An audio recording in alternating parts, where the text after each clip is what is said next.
Of ABC News saying good evening from New York, where the two major candidates for President of the United States are about to engage in their fourth radio-television discussion of the present campaign. Tonight, these men will confine that discussion to foreign policy. Good evening, Vice President Nixon. Good evening, Mr. Howe. And good evening, Senator Kennedy. Good evening, Mr. Howe. Now let me read the rules and conditions under which the candidates themselves have agreed to proceed. As they did in their first meeting, both men will make opening statements of about 8 minutes each and closing statements of equal time, running 3 to 5 minutes each. During the half hour between the opening and closing statements, the candidates will answer and comment upon questions from a panel of 4 correspondents chosen by the nationwide networks that carry the program. Each candidate will be questioned in turn with opportunity for comment by the other. Each answer will be limited to 2 1/2 minutes, each comment to 1 1/2 minutes. The correspondents are free to ask any questions they choose in the field of foreign affairs. Neither candidate knows what questions will be asked. Time alone will determine the final question. Reversing the order in their first meeting, Senator Kennedy will make the second opening statement and the first closing statement. For the first opening statement, here is Vice President Nixon. Mr. Howe, Senator Kennedy, my fellow Americans. Since this campaign began, I have had a very rare privilege. I have traveled to 48 of the 50 states. And in my travels, I have learned what the people of the United States are thinking about. There is one issue that stands out above all the rest, one in which every American is concerned, regardless of what group he may be a member and regardless of where he may live. And that issue, very simply stated, is this: how can we keep the peace, keep it without surrender? How can we extend freedom, extend it without war? Now, in determining how we deal with this issue, we must find the answer to a very important but simple question. Who threatens the peace? Who threatens freedom in the world? There's only one threat to peace and one threat to freedom, that is presented by the international communist movement. And therefore, if we are to have peace, if we are to keep our own freedom and extend it to others without war, we must know how to deal with the communists and their leaders. I know Mr. Khrushchev. I also have had the opportunity of knowing and meeting other communist leaders in the world. I believe there are certain principles we must find in dealing with him and his colleagues. Principles, if followed, that will keep the peace and that also can extend freedom. First, we have to learn from the past, because we cannot afford to make the mistakes of the past. In the 7 years before this administration came into power in Washington, we found that 600 million people went behind the Iron Curtain.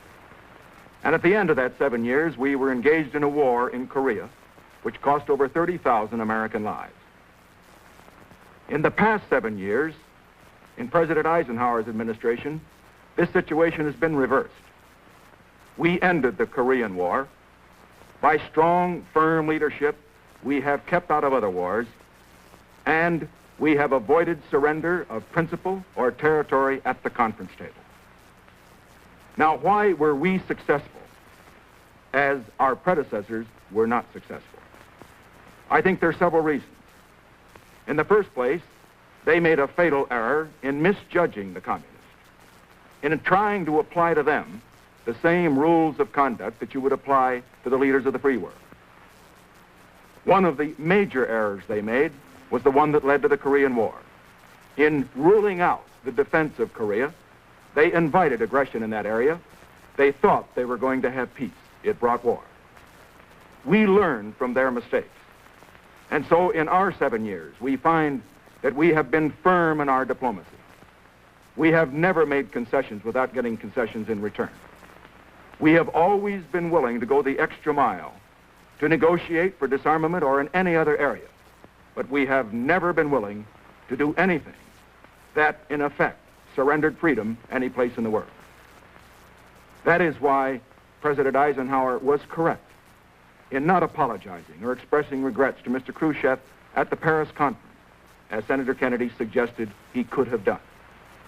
That is why President Eisenhower was also correct in his policy in the Formosa Straits, where he declined and refused to follow the recommendations which Senator Kennedy voted for in 1955, again made in 1959, again repeated in his debates that you have heard, recommendations with regard to, again, slicing off a piece of free territory and abandoning it, if in effect, to the communists. Why did the president feel this was wrong, and why was the president right and his critics wrong? Because, again, this showed a lack of understanding of dictators, a lack of understanding particularly of communists, because every time you make such a concession, it does not lead to peace. It only encourages them to blackmail you. It encourages them to begin a war. And so I say that the record shows that we know how to keep the peace, to keep it without surrender. Let us move now to the future. It is not enough to stand on this record, because we are dealing with the most ruthless, fanatical leaders that the world has ever seen. That is why I say that in this period of the 60s, America must move forward in every area. First of all, although we are today, as Senator Kennedy has admitted, the strongest nation in the world militarily, we must increase our strength. Increase it so that we will always have enough strength that regardless of what our potential opponents have, if they should launch a surprise attack, we will be able to destroy their war-making capability. They must know, in other words, that it is national suicide if they begin anything. We need this kind of strength because we're the guardians of the peace. In addition to military strength, we need to see that the economy of this country continues to grow. It has grown in the past 7 years. It can and will grow even more in the next 4. And the reason that it must grow even more is because we have things to do at home, and also because we are in a race for survival, a race in which it isn't enough to be ahead. It isn't enough simply to be complacent. We have to move ahead in order to stay ahead. And that is why in this field, I have made recommendations which I am confident will move the American economy ahead, move it firmly and soundly, so that there will never be a time when the Soviet Union will be able to challenge our superiority in this field. And so we need military strength, we need economic strength, we also need the right diplomatic policies. What are they? Again, we turn to the past. Firmness, but no belligerence. And by no belligerence, I mean that we do not answer insult by insult. When you are proud and confident of your strength, you do not get down to the level of Mr. Khrushchev and his colleagues. And that example that President Eisenhower has set, we will continue to follow.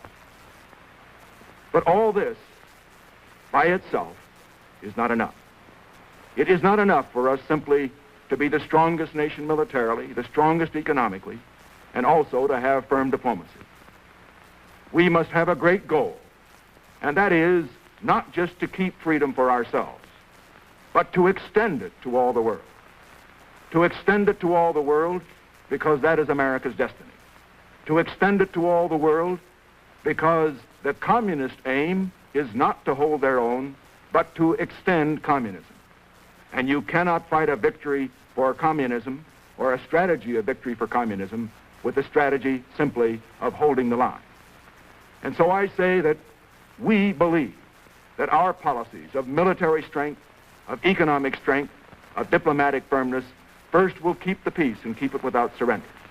We also believe that in the great field of ideals, that we can lead America to the victory for freedom, victory in the newly developing countries, victory also in the captive countries, provided we have faith in ourselves and faith in our principles.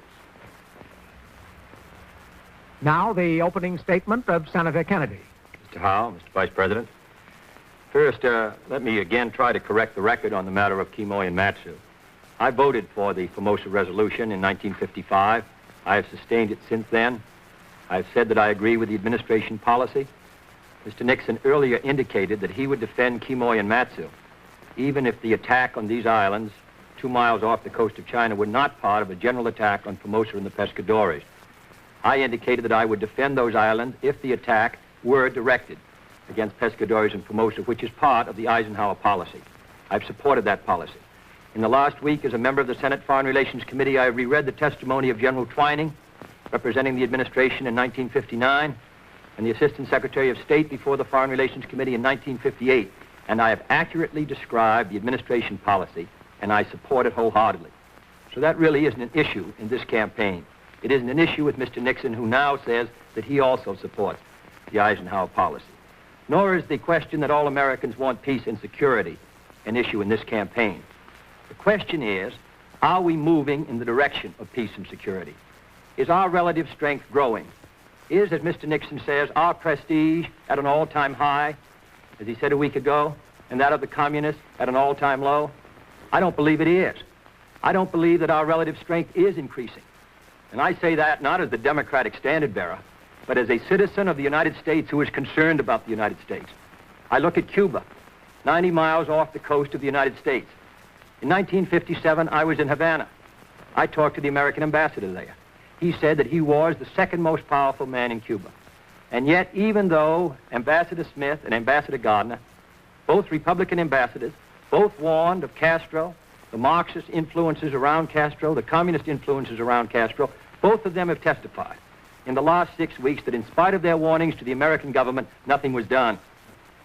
Our security depends upon Latin America. Can any American looking at the situation in Latin America feel contented with what's happening today? When a candidate for the presidency of Brazil feels it necessary to call not on Washington during the campaign, but on Castro in Havana in order to pick up the support of the Castro supporters in Brazil. At the American Conference, Inter-American Conference this summer, when we wanted them to join together in the denunciation of Castro and the Cuban communists, we couldn't even get the Inter-American group to join together in denouncing Castro. It was rather a vague statement that they finally made. Do you know today that the Russians broadcast 10 times as many programs in Spanish to Latin America as we do? Do you know we don't have a single program sponsored by our government to Cuba to tell them our story, to tell them that we are their friends, that we want them to be free again? Africa is now the emerging area of the world. It contains 25% of all the members of the General Assembly. We didn't even have a Bureau of African Affairs until 1957. In the Africa south of the Sahara, which is the major new section, we have less students from all of Africa in that area studying under government offices today than from the country of Thailand. If there's one thing Africa needs, it's technical assistance. And yet last year we gave them less than 5% of all the technical assistance funds that we distributed around the world. We relied in the Middle East on the Baghdad Pact. And yet when the Iraqi government was changed, the Baghdad Pact broke down. We relied on the Eisenhower Doctrine for the Middle East, which passed the Senate. There isn't one country in the Middle East that now endorses the Eisenhower Doctrine. We look to Europe, to Asia, because the struggle is in the underdeveloped world. Which system, communism or freedom, will triumph in the next 5 or 10 years? That's what should concern us. Not the history of 10 or 15 or 20 years ago, but are we doing enough in these areas? What are freedom's chances in those areas? By 1965 or 1970, will there be other Cubas in Latin America? Will Guinea and Ghana, which have now voted with the communists frequently as newly independent countries of Africa, will there be others? Will the Congo go communist? Will other countries? Are we doing enough in that area? And what about Asia? Is India going to win the economic struggle, or is China going to win it? Who will dominate Asia in the next 5 or 10 years? Communism, the Chinese, or will freedom? The question which we have to decide as Americans, are we doing enough today? Is our strength and prestige rising? Do people want to be identified with us? Do they want to follow the United States leadership? I don't think they do enough, and that's what concerns me. In Africa, these countries that have newly joined the United Nations, on the question of admission of Red China, only 2 countries in all of Africa voted with us, Liberia and the Union of South Africa. The rest either abstained or voted against us. More countries in Asia voted against us on that question than voted with us. I believe that this struggle is going to go on, and it may well be decided in the next decade. I have seen Cuba go to the communists. I have seen communist influence and Castro influence rise in Latin America. I have seen us ignore Africa. There are 6 countries in Africa that are members of the United Nations. There isn't a single American diplomatic representative in any of those 6. When Guinea became independent, the Soviet ambassador showed up that very day. We didn't recognize them for 2 months. The American ambassador didn't show up for nearly 8 months. I believe that the world is changing fast, and I don't think this administration has shown the foresight, has shown the knowledge, has been identified with a great fight which these people are waging to be free, to get a better standard of living, to live better. The average income in some of those countries is $25 a year. The communists say, come with us. Look what we've done. And we've been, on the whole, uninterested. I think we're going to have to do better. Mr. Nixon talks about our being the strongest country in the world. I think we are today, but we were far stronger relative to the communists 5 years ago. And what is of great concern is that the balance of power is in danger of moving with them. They made a breakthrough in missiles, and by 1961, 2, and 3, they will be outnumbering us in missiles. I'm not as confident as he is that we will be the strongest military power by 1963. He talks about economic growth as a great indicator for freedom. I agree with it. What we do in this country, the kind of society that we build, that will tell whether freedom will be sustained around the world. And yet in the last 9 months of this year, we've had a drop in our economic growth rather than a gain. We've had the lowest rate of increase of economic growth in the last 9 months of any major industrialized society in the world. I look up and see the Soviet flag on the moon. The fact is that the State Department polls on our prestige and influence around the world have shown such a sharp drop that up till now the State Department has been unwilling to release them. And yet they were polled by the USIA. The point of all this is a struggle in which we're engaged. We want peace. We want freedom. We want security. We want to be stronger. We want freedom to gain. But I don't believe in these changing and revolutionary times, this administration has known that the world is changing, has identified itself with that change. I think the communists have been moving with vigor. Laos, Africa, Cuba. All around the world, they're on the move. I think we have to revitalize our society. I think we have to demonstrate to the people of the world that we're determined in this free country of ours to be first, not first if, not first but, not first when, but first. And when we are strong and when we are first, then freedom gains, then the prospects for peace increase, then the prospects for our security gain. That completes the opening statements. Now the candidates will answer and comment upon questions put by these 4 correspondents. Frank Singizer of Mutual News, John Edwards of ABC News, Walter Cronkite of CBS News, John Chancellor of NBC News. Frank Singizer has the first question for Vice President Nixon. Mr. Vice President, I'd like to pin down the difference between the way you would handle Castro's regime and prevent the establishment of communist governments in the Western Hemisphere and the way that Senator Kennedy would proceed. Vice President Nixon, in what important respects do you feel there are differences between you, and why do you believe your policy is better for the peace and security of the United States in the Western Hemisphere? Our policies are very different. I think that Senator Kennedy's policies and recommendations for the handling of the Castro regime are probably the most dangerously irresponsible recommendations that he's made during the course of this campaign.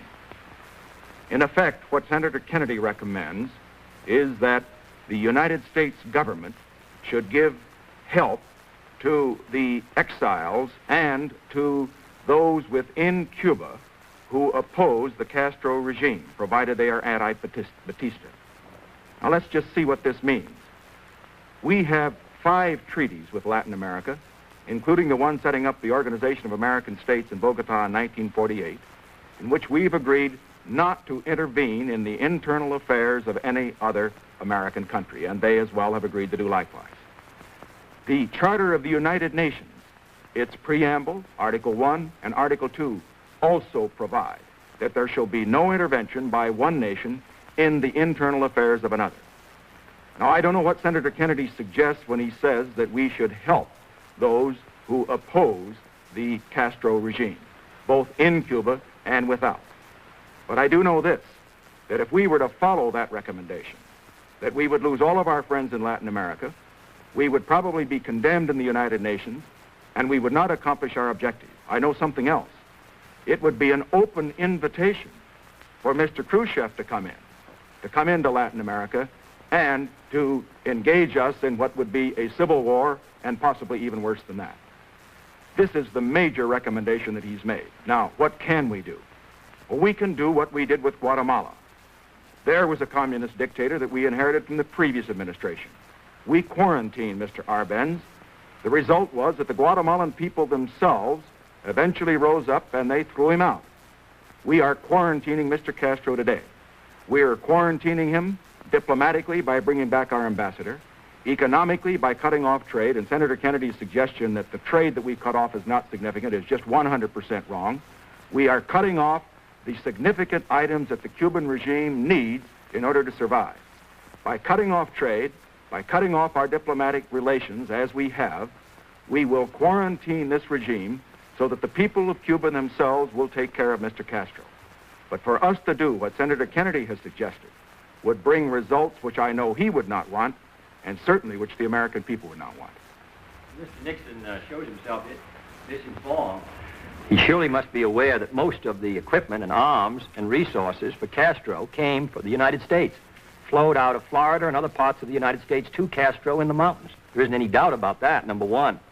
Number two, I believe that if any economic sanctions against Latin America are going to be successful, they have to be multilateral. They have to include the other countries of Latin America. The very minute effect of the action which has been taken this week on Cuba's economy, I believe Castro can replace those markets very easily through Latin America, through Europe, and through Eastern Europe. If the United States had stronger prestige and influence in Latin America, it could persuade, as Franklin Roosevelt did in 1940, the countries of Latin America to join in an economic quarantine of Castro. That's the only way you can bring real economic pressure on the Castro regime, and also the countries of Western Europe, Canada, Japan, and the others. Number three, Castro is only the beginning of our difficulty throughout Latin America. The big struggle will be to prevent the influence of Castro spreading to other countries. Mexico, Panama, Brazil, Bolivia, Colombia. We're going to have to try to provide closer ties, to associate ourselves with the great desire of these people for a better life if we're going to prevent Castro's influence from spreading throughout all of Latin America. His influence is strong enough today to prevent us from getting the other countries of Latin America to join with us in economic quarantine. His influence is growing, mostly because this administration has ignored Latin America. You yourself said, Mr. Vice President, a month ago, that if we had provided the kind of economic aid 5 years ago that we are now providing, we might never have had Castro. Why didn't we? John Edwards has his first question for Senator Kennedy. Senator Kennedy, one test of a new president's leadership will be the caliber of his appointments. It's a matter of interest here and overseas as to who will be the new Secretary of State. Now, under our rules, I must ask this question of you, but I would hope that the Vice President also would answer it. Will you give us the names of 3 or 4 Americans, each of whom, if appointed, would serve with distinction, in your judgment, as Secretary of State? Mr. Edwards, I don't think it's a wise idea for presidential candidates to appoint the members of his cabinet prospectively, or to suggest 4 people, indicate that one of them surely will be appointed. This is a decision that the President of the United States must make. The last candidate who indicated that he who his cabinet was going to be was Mr. Dewey in 1948. This is a race between the Vice President and myself for the presidency of the United States. There are a good many able men who could be Secretary of State. I have made no judgment about who should be the Secretary of State. I think that judgment could be made after election if I'm successful. The people have to make a choice between Mr. Nixon and myself, between the Republican Party and the Democratic Party, between our approach to the problems which now disturb us as a nation and disturb us as a world power. The President bears the constitutional responsibility, not the Secretary of State, for the conduct of foreign affairs. Some presidents have been strong in foreign policy. Others have relied heavily on the Secretary of State. I have been a member of the Senate Foreign Relations Committee. I run for the presidency with full knowledge that his great responsibility, really, given to them by the Constitution and by the force of events, is in the field of foreign affairs. I'm asking the people's support as president. We will select the best men we can get, but I have not made a judgment, and I have not narrowed down a list of 3 or 4 people among whom would be the candidate. Mr. Vice President, do you have a comment? Mr. Edwards, as you probably know, I have consistently answered all questions with regard to who will be in the next cabinet by saying that that is the responsibility of the next president, and it would be inappropriate to make any decisions on that or to announce any prior to the time that I had the right to do so. So that was my answer to this question. If you don't mind, I'd like to use the balance of the time to respond to one of the comments that Senator Kennedy made on the previous question. He was talking about the Castro regime and what we had been doing in Latin America. I would like to point out that when we look at our programs in Latin America, we find that we have appropriated 5 times as much for Latin America as was appropriated by the previous administration. We find that we have $2 billion more for the Export-Import Bank. We have a new bank for Latin America alone of $1 billion. We have the new program, which was submitted at the Bogota conference, this new program that President Eisenhower submitted, approved by the last Congress, for $500 million. We have moved in Latin America very effectively, and I'd also like to point this out. Senator Kennedy complains very appropriately about our inadequate radio broadcast for Latin America. Let me point out again that his Congress, the Democratic Congress, has cut $80 million off of the Voice of America appropriations. Now, he has to get a better job out of his Congress if he's going to get us the money that we need to conduct the foreign affairs of this country in Latin America or anyplace else. Walter Cronkite, you have your first question for Vice President Nixon. Thank you, Quincy. Mr. Vice President, Senator Fulbright, and now tonight Senator Kennedy, maintain that the administration is suppressing a report by the United States Information Agency that shows a decline in United States prestige overseas. Are you aware of such a report? And if you are aware of the existence of such a report, should not that report, because of the great importance this issue has been given in this campaign, be released to the public? Mr. Cronkite, I naturally am aware of it because I, of course, pay attention to everything Senator Kennedy says, as well as Senator Fulbright. Now, in this connection, I want to point out that the facts simply aren't as stated. First of all, the report to which Senator Kennedy refers is one that was made many, many months ago and related particularly to the period immediately after Sputnik. Second, as far as this report is concerned, I would have no objection to having it made public. Third, I would say this with regard to this report, with regard to Gallup polls of prestige abroad, and everything else that we've been hearing about what about American prestige abroad. America's prestige abroad will be just as high as the spokesman for America allow it to be. Now, when we have a presidential candidate, for example, Senator Kennedy, stating over and over again that the United States is second in space, and the fact of the matter is that the space score today is 28-8. We've had 28 successful shots, they've had 8. When he states that we're second in education, and I have seen Soviet education, and I've seen ours, and we're not, that we're second in science, because they may be ahead in one area or another, when overall we're way ahead of the Soviet Union and all other countries in science. When he says, as he did in January of this year, that we have the worst slums, that we have the most crowded schools, when he says that 17 million people go to bed hungry every night, when he makes statements like this, what does this do to American prestige? Well, it can only have the effect, certainly, of reducing it. Let me make one thing clear. Senator Kennedy has a responsibility to criticize those things that are wrong, but he has also a responsibility to be right in his criticism. Every one of these items that I've mentioned, he's been wrong, dead wrong. And for that reason, he has contributed to any lack of prestige. Finally, let me say this. As far as prestige is concerned, the first place it would show up would be in the United Nations. Now, Senator Kennedy has referred to the vote on communist China. Let's look at the vote on Hungary. There we got more votes for condemning Hungary and looking into that situation than we got the last year. Let's look at the reaction to Khrushchev and Eisenhower at the last UN session. Did Khrushchev gain because he took his shoe off and pounded the table and shouted and insulted? Not at all.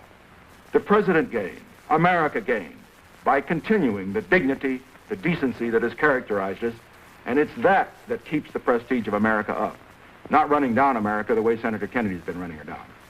Comment, Senator Kennedy? I really don't need Mr. Nixon to tell me about what my responsibilities are as a citizen. I've served this country for 14 years in the Congress and before that in the service. I have just as high a devotion, just as high an opinion. What I downgrade, Mr. Nixon, is the leadership the country's getting, not the country. Now, I didn't make most of the statements that you said I made. I believe the Soviet Union is first in outer space. We may have made more shots. the size of their rocket thrust. I think that color television is not as important as rocket thrust. Secondly, I didn't say we had the worst slums in the world. I said we had too many slums, and that they are bad, and we ought to do something about them, and we ought to support housing legislation, which this administration has opposed. I didn't say we had the worst education in the world. What I said was that 10 years ago, we were producing twice as many scientists and engineers as the Soviet Union, and today they're producing twice as many as we are, and that this affects our security around the world.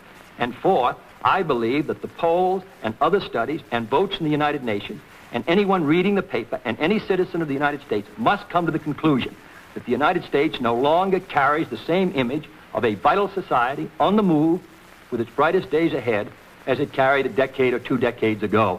Part of that is because we've stood still here at home, because we haven't met our problems in the United States, because we haven't had a moving economy. Part of that, as the Gallup poll showed, is because the Soviet Union made a breakthrough in outer space. Mr. George Allen, head of your information service, has said that that made the people of the world begin to wonder whether we were first in science. We're first in other areas of science, but in space, which is the new science, we're not first. John Chancellor, your first question for Senator Kennedy. Senator, another question in connection with our relations with the Russians. There have been stories from Washington, from the Atomic Energy Commission, hinting that the Russians may have resumed the testing of nuclear devices. Now, if this is true, should the United States resume nuclear testing? And if the Russians do not start testing, can you foresee any circumstances in 1961 in which the United States might resume its own series of tests? Yes, I think the next president of the United States should make one last effort to secure an agreement on the cessation of tests, number one. I think we should go back to Geneva, who's ever elected president, Mr. Nixon or myself, and try once again. If we fail then, if we're unable to come to an agreement, and I hope we can come to an agreement, because it does not merely involve now the United States, Britain, France, and the Soviet Union as atomic powers. Because of new breakthroughs in atomic energy technology, there's some indications that by the time the next president's term of office has come to an end, there may be 10, 15, or 20 countries with an atomic capacity. Perhaps that many testing bombs, with all the effect that it could have on the atmosphere, and with all the chances that more and more countries will have an atomic capacity, with more and more chance of war. So one more effort should be made.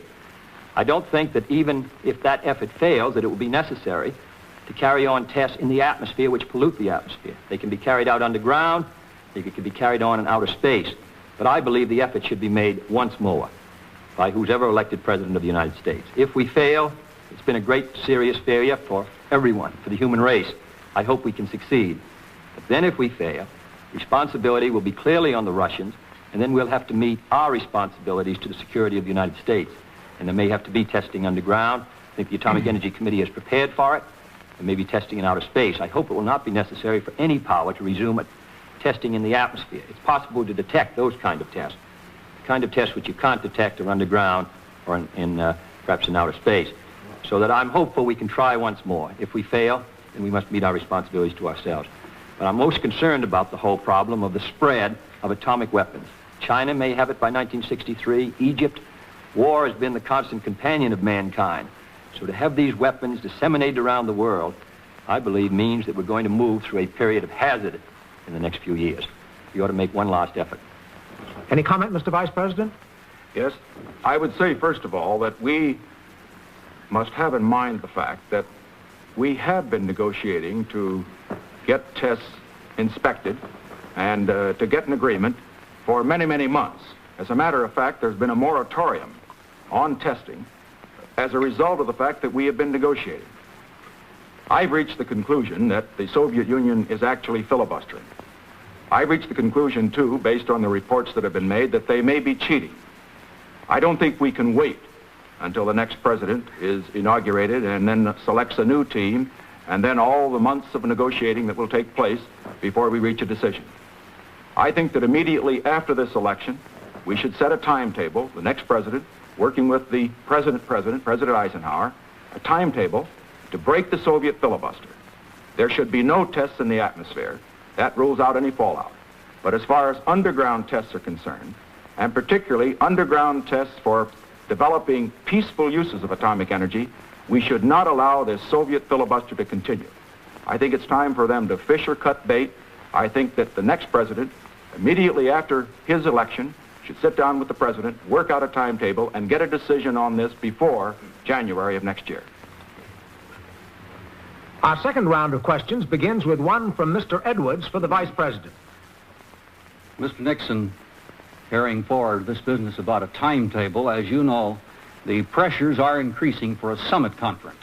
Now, both you and Senator Kennedy have said that there are certain conditions which must be met before you would meet with Khrushchev. Will you be more specific about these conditions? Well, the conditions I laid out in one of our previous television debates, and it's rather difficult to be much more specific than that. First of all, we have to have adequate preparation for a summit conference. This means at the Secretary of State level and at the ambassadorial level. By adequate preparation, I mean that at that level we must prepare an agenda agreed upon with the approval of the heads of state involved. Now, this agenda should delineate those issues on which there is a possibility of some agreement or negotiation. I don't believe we should go to a summit conference unless we have such an agenda, unless we have some reasonable assurance from Mr. Khrushchev that he intends seriously to negotiate on those points. Now, this may seem like a rigid, inflexible position, but let's look at the other side of the coin. If we build up the hopes of the world by having a summit conference that is not adequately prepared, and then if Mr. Khrushchev finds some excuse for breaking it up, as he did this one, because he isn't going to get his way, we set back the cause of peace. We do not help it. We can, in other words, negotiate many of these items of difference between us without going to the summit. I think we have to make a greater effort than we have been making at the Secretary of State level, at the ambassadorial level, to work out the differences that we have. And so, as far as a summit conference is concerned, it should only be entered upon, it should only be agreed upon, if the negotiations have reached the point that we have some reasonable assurance that something is going to come out of it other than some phony spirit, a spirit of Geneva or Camp David or whatever it is. When I say phony spirit, I mean phony not because the spirit is not good on our side, but because the Soviet Union simply doesn't intend to carry out what they say. Now, these are the conditions that I can lay out. I could not be more precise than that, because until we see what Mr. Khrushchev does and what he says, we cannot indicate what our plans will be. Any comments, Senator Kennedy? Well, I think the President of the United States last winter indicated that before he'd go to the summit in May, as he did last fall, he indicated that there should be some agenda, that there should be some prior agreement. He hoped that there would be an agreement in part in disarmament. He also expressed the hope that there should be some understanding of the general situation in Berlin. The Soviet Union refused to agree to that, and we went to the summit, and it was disastrous. I believe we should not go to the summit until there is some reason to believe that a meeting of minds can be obtained on either Berlin, outer space, or general disarmament, including nuclear testing. In addition, I believe the next president in January and February should go to work in building the strength of the United States. The Soviet Union does understand strength. We armed a parley, Winston Churchill said 10 years ago. If we are strong, particularly as we face a crisis over Berlin, which we may in the spring or in the winter, it's important that we maintain our determination here, that we indicate that we're building our strength, that we are determined to protect our position, that we're determined to protect our commitment. And then I believe we should indicate our desire to live at peace with the world. But until we're strong here, until we're moving here, I believe a summit could not be successful. I hope that before we do meet, there will be preliminary agreements on those 4 questions, or at least 2 of them, or even one of them, which would warrant such a meeting. I think if we had stuck by that position last winter, we would have been in a better position in May. We have time for only 1 or 2 more questions before the closing statements. Now, Walter Cronkite's question for Senator Kennedy. Senator, the charge has been made frequently that the United States for many years has been on the defensive around the world, that our policy has been one of reaction to the Soviet Union rather than positive action on our own. What areas do you see where the United States might take the offensive in a challenge to communism over the next 4 to 8 years? One of the areas, and of course the most vulnerable area, is I have felt has been Eastern Europe. I've been critical of the administration's failure to suggest policies which would make it possible for us to establish, for example, closer relations with Poland, particularly after the 55-56 period and the Hungarian Revolution. We indicated at that time that we were not going to intervene militarily, But there was a period there when Poland demonstrated a national independence, and even the Polish government moved some distance away from the Soviet Union. I suggested that we amend our legislation so that we could enjoy closer economic ties. We received the support first of the administration and then not. We were defeated by one vote in the Senate. We passed the bill in the Senate this year, but it didn't pass the House. I would say Eastern Europe is the area of vulnerability of the Soviet Union. Secondly, the relations between Russia and China. They are now engaged in a debate over whether war is the means of communizing the world or whether they should use subversion and infiltration, economic struggles, and all the rest. No one can say what that course of action will be, but I think the next president of the United States should watch it carefully. If those two powers should split, it could have great effects throughout the entire world. Thirdly, I believe that India represents a great area for affirmative action by the free world. India started from about the same place that China did. Chinese communists have been moving ahead the last 10 years. India, under a free society, has been making some progress. But if India does not succeed, with her 450 million people, if she can't make freedom work, then people around the world are going to determine, particularly in the underdeveloped world, that the only way that they can develop their resources is through the communist system. Fourth, let me say that in Africa, Asia, Latin America, Eastern Europe, the great force on our side is the desire of people to be free. This has expressed itself in the revolts in Eastern Europe. It's expressed itself in the desire of the people of Africa to be independent of Western Europe. They want to be free. And my judgment is that they don't want to give their freedom up to become communists. They want to stay free, independent perhaps of us, but certainly independent of the communists.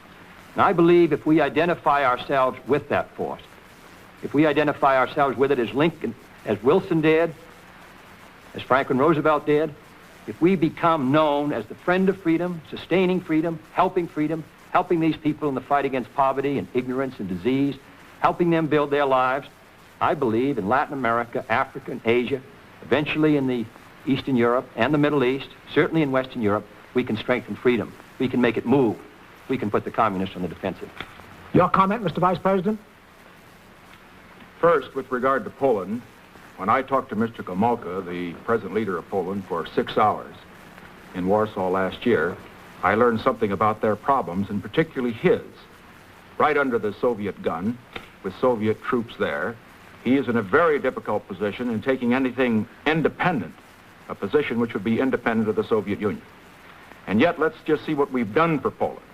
$500 million worth of aid has gone to Poland, primarily economic, primarily to go to the people of Poland. This should continue, and it can be stepped up, to give them hope and to keep alive the hope for freedom that I can testify they have so deeply within them.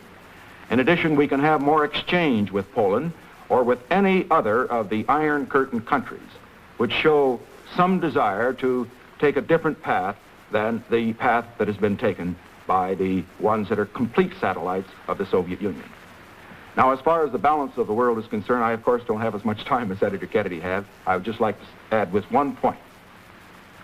If we are going to have the initiative in the world, we must remember that the people of Africa and Asia and Latin America don't want to be pawns simply in a struggle between two great powers, the Soviet Union and the United States. We have to let them know that we want to help them, not because we're simply trying to save our own skins, not because we're simply trying to fight communism, but because we care for them, because we stand for freedom, because if there were no communism in the world, we would still fight poverty and misery and disease and tyranny. If we can get that across to the people of these countries in this decade of the 60s, the struggle for freedom will be won. John Chancellor's question for Vice President Nixon. Sir, I'd like to ask you another question about Quemoy and Matsu. Both you and Senator Kennedy say you agree with the President on this subject and with our treaty obligations. But the subject remains in the campaign as an issue. Now, sir, is this because each of you feels obliged to respond to the other when he talks about Quemoy and Matsu? And if that's true, do you think an end should be called to this discussion, or will it stay with us as a campaign issue? I would say that the issue will stay with us as a campaign issue just as long as Senator Kennedy persists in what I think is a fundamental error. He says he supports the President's position.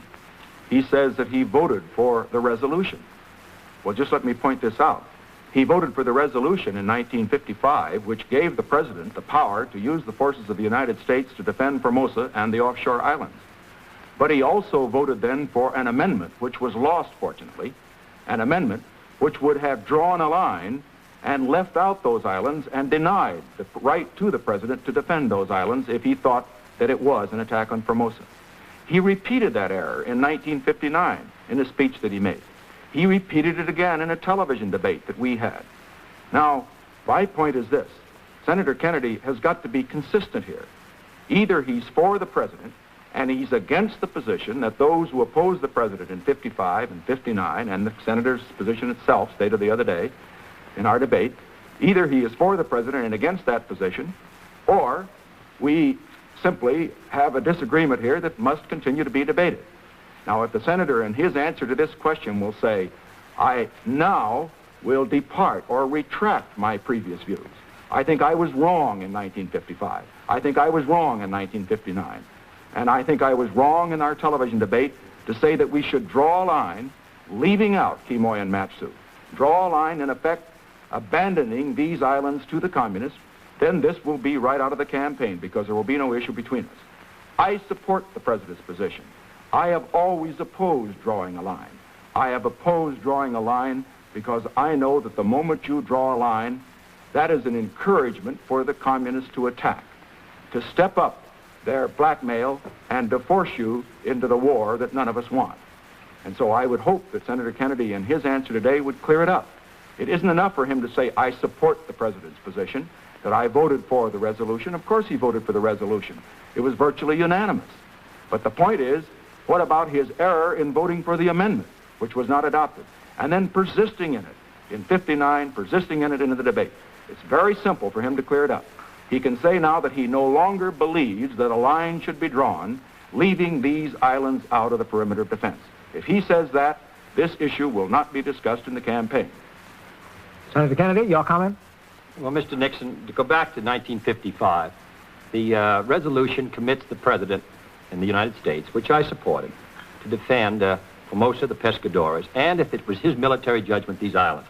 Then the president sent a mission composed of Admiral Radford and Mr. Robertson to persuade Chiang Kai-shek in the spring of 55 to withdraw from the two islands because they were exposed. The president was unsuccessful. Chiang Kai-shek would not withdraw.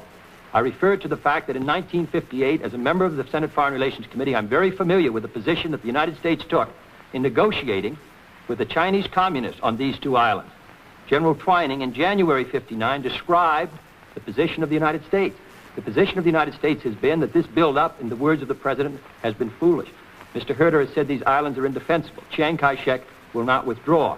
Because he will not withdraw, because he's committed to these islands, because we've been unable to persuade him to withdraw, we are in a very difficult position. And therefore, the president's judgment has been that we should defend the islands if in his military judgment and the judgment of the commander in the field, the attack on these islands should be part of an overall attack on Formosa. I support that in view of the difficulties we've had with the islands, in view of the difficulties and disputes we've had with Chiang Kai-shek. That's the only position we can take. That's not the position you took, however. The first position you took when this matter first came up was that we should draw the line and commit ourselves as a matter of principle to defend these islands. Not as part of the defense of Formosa and the Pescadores. You showed no recognition of the administration program to try to persuade Chiang Kai-shek for the last 5 years to withdraw from the island. And I challenge you tonight to deny that the administration has sent at least several missions to persuade Chiang Kai-shek to withdraw from these islands. And that is the testimony of General Twining and the Assistant Secretary of State in 58.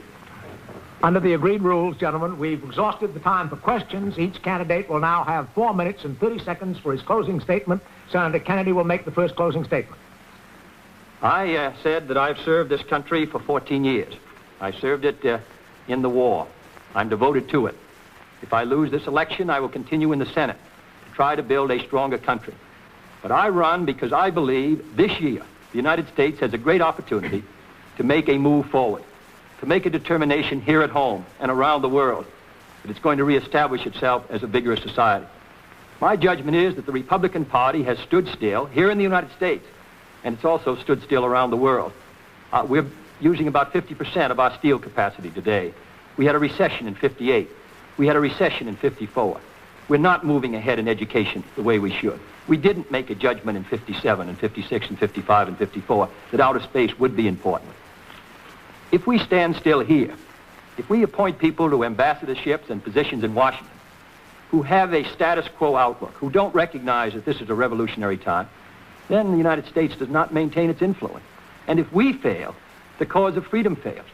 I believe it incumbent upon the next president of the United States to get this country moving again, to get our economy moving ahead, to set before the American people its goals, its unfinished business, and then throughout the world, appoint the best people we can get, ambassadors who can speak the language, not merely people who made a political contribution, but who can speak the language. Bring students here. Let them see what kind of a country we have.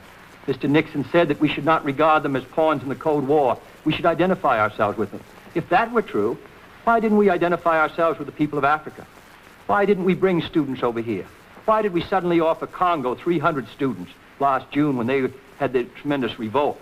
That was more than we had offered to all of Africa the year before from the federal government. I believe that this party, Republican Party, has stood still really for 25 years, its leadership has. It opposed all of the programs of President Roosevelt and others for minimum wage and for housing and economic growth and development of our natural resources, the Tennessee Valley and all the rest. And I believe that if we can get a party which believes in movement, which believes in going ahead, then we can reestablish our position in the world. Strong defense, strong in economic growth, justice for our people, guarantee of constitutional rights, so that people will believe that we practice what we preach, and then around the world, particularly to try to reestablish the atmosphere which existed in Latin America at the time of Franklin Roosevelt. He was a good neighbor in Latin America because he was a good neighbor in the United States, because they saw us as a society that was compassionate, that cared about people, that was moving this country ahead. I believe it my responsibility as the leader of the Democratic Party in 1960 to try to warn the American people that in this crucial time we can no longer afford to stand still. We can no longer afford to be second best. I want people all over the world to look to the United States again, to feel that we're on the move, to feel that our high noon is in the future. I want Mr. Khrushchev to know that a new generation of Americans who fought in Europe and Italy and the Pacific for freedom in World War II have now taken over in the United States, and that they're going to put this country back to work again. I don't believe that there's anything this country cannot do. I don't believe there's any burden or any responsibility that any American would not assume to protect his country, protect our security, to advance the cause of freedom. And I believe it incumbent upon us now to do that. Franklin Roosevelt said in 1936 that that generation of Americans had a rendezvous with destiny. I believe in 1960 and 61 and 2 and 3, we have a rendezvous with destiny. And I believe it incumbent upon us to be the defenders of the United States and the defenders of freedom. And to do that, we must give this country leadership, and we must get America moving again. Now, Vice President Nixon, your closing statement. Senator Kennedy has said tonight again what he has said several times in the course of these debates and in the campaign, that America is standing still. America is not standing still. It has not been standing still. And let's set the record straight right now by looking at the record, as Al Smith used to say. He talks about housing. We built more houses in the last 7 years than in any administration, and 30% more than in the previous administration. We talk about schools. 3 times as many classrooms built in the past administration in Eisenhower than under the Truman administration. Let's talk about civil rights. More progress in the past 8 years than in the whole 80 years before. He talks about the progress in the field of slum clearance and the like. We find 4 times as many projects undertaken and completed in this administration and in the previous one. Anybody that says America has been standing still for the last 7.5 years hasn't been traveling in America. He's been in some other country. Let's get that straight right away. Now, the second point we have to understand is this, however. America has not been standing still, but America cannot stand pat. We can't stand pat for the reason that we're in a race, as I've indicated. We can't stand pat because it is essential with the conflict that we have around the world that we not just hold our own, that we not keep just freedom for ourselves. It is essential that we extend freedom, extend it to all the world. And this means more than what we've been doing. It means keeping America even stronger militarily than she is. It means seeing that our economy moves forward even faster than it has. It means making more progress in civil rights than we have. so that we can be a splendid example for all the world to see of democracy in action at its best. Now, looking at the other parts of the world, South America, talking about our record and the previous one, we had a good neighbor policy, yes. It sounded fine. But let's look at it. There were 11 dictators when we came into power in 1953 in Latin America. There are only 3 left. Let's look at Africa. 20 new countries in Africa during the course of this administration. Not one of them selected a communist government. All of them voted for freedom, a free type of government. Does this show that communism has the bigger pull or freedom has the bigger pull? Am I trying to indicate that we have no problems in Africa or Latin America or Asia? Of course not. What I am trying to indicate is that the tide of history is on our side and that we can keep it on our side because we're on the right side. We're on the side of freedom. We're on the side of justice against the forces of slavery, against the forces of injustice. But we aren't going to move America forward, and we aren't going to be able to lead the world to win this struggle for freedom if we have a permanent inferiority complex about American achievements. Because we are first in the world in space, as I've indicated. We are first in science. We are first in education. And we're going to move even further ahead with the kind of leadership that we can provide in these years ahead. One other point I would make. What could you do? Senator Kennedy and I are candidates for the presidency of the United States. In the years to come, it will be written that one or the other of us was elected and that he was or was not a great president. What will determine whether Senator Kennedy or I, if I am elected, was a great president? It will not be our ambition that will determine it, because greatness is not something that is written on a campaign poster. It will be determined to the extent that we represent the deepest ideals, the highest feelings and faith of the American people. In other words, the next president, as he leads America in the free world, can be only as great as the American people are great. And so I say, in conclusion, keep America's faith strong. See that the young people of America particularly have faith in the ideals of freedom and faith in God, which distinguishes us from the atheistic materialists who oppose us. Thank you, gentlemen. Both candidates have asked me to express their thanks to the networks for this opportunity to appear on this discussion. May I repeat that all those concerned in tonight's discussion have, sometimes reluctantly, followed the rules and conditions read at the outset and agreed to in advance by the candidates and the networks. The opening statements ran 8 minutes each. The closing statements ran 4 minutes, 30 seconds. The order of speaking was reversed from their first joint appearance when they followed the same procedure. A panel of newsmen questioned each candidate alternately. Each had 2.5 minutes to reply. The other had 1.5 minutes to comment. But the first discussion dealt only with domestic policy. This one dealt only with foreign policy. One last word.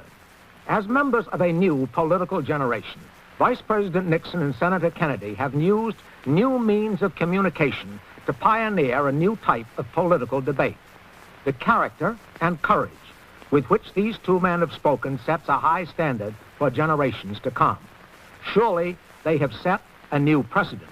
Perhaps they have established a new tradition. This is Quincy Howe. Good night from New York.